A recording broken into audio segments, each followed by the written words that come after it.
ملګرو ساينسدانان آیا زموږ د اسلام اوه اسمانونه او اوه ځمکې مني او کنه؟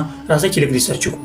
ساينسدانان په ظاهره خو زموږ د اسلام اوه اسمانونه او اوه ځمکې نه مني، ولې چې هغه اسمانونه او هغه ځمکې دومره غټې دي چې د هغې باره کې زه تاسو ته ویلی نشم. پیل اسمان څومره غټ دی چې دا ساينسدانان پکې ستړي شو، خو د دغې اسمان سر یې تر اوسه پورې معلوم نه کړو. په دې پیل اسمان کې څه دي تاسو ته معلومات وي.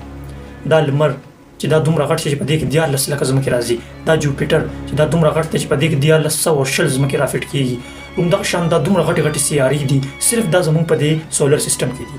او په دغې پیل اسمان کې په لکو کروړو په اربو نور د لمر په شان ستوري دي او هغې لمرونو سره نورې سیارې دي.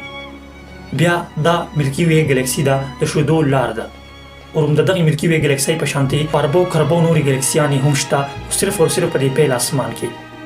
نو که څنګه تاسو په بره باندې ځئ، همدغه شان ګلکسیانې به تاسو ته مخې ته راځي، خو دا ګلکسیانې وړې نه دي. د یو ګلکسي لمبایي چې ده د هغې چې کوم اوږدوالی دی، که هغه چېرته تاسو ناپ کوئ نو راځئ چې د دې خپلې ملکي وې ګلکسي اوږدوالی ناپ کړو. د رڼا سپیډ د ټول نه زیات دی زموږ په کائنات کې. که د ملکي وې ګلکسۍ د یو سر نه تاسو رڼا پرېږدئ او بل سر پورې چې رڼا به رسي نو هغه به 1,00,000 تېروي.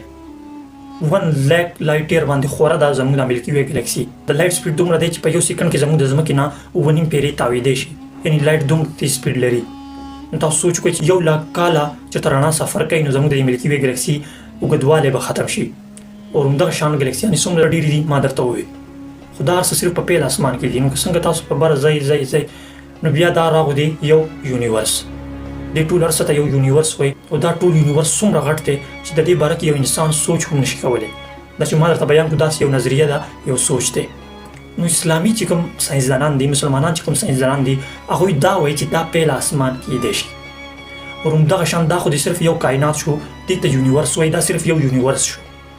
همدغه شان ساينسدانان دا سوچ کوي، دا هغوی ګمان کوي چې دا صرف یو یونیورس نه دی، همدغه شان نور یونیورس هم کیدی شي.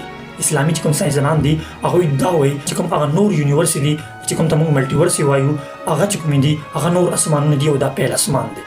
او ساينسدانان دا وایي چې هغه ملټیورس د دې یونیورس نه غټې غټې کیدی شي. نو اوس والله اعلم کیدی شي چې هغه اسمانونه د دې هر څه نه غټي، خو ساينسدانان د دې باره کې دا وایي چې دا ملټیورس چې کوم دي دا هغه نور اسمانونه دي. او زموږ صرف دا خپل یونیورس تاسو چیک کوئ چې دا څومره غټ دی، دا ملټیورس به بیا څومره غټي. دا ویډیو مو خوښه شوي مخکې د ثواب په نیت سره هم شیر کړئ او د نورو معلوماتو لپاره زموږ د آی ډي فالو هم کړئ. والسلام.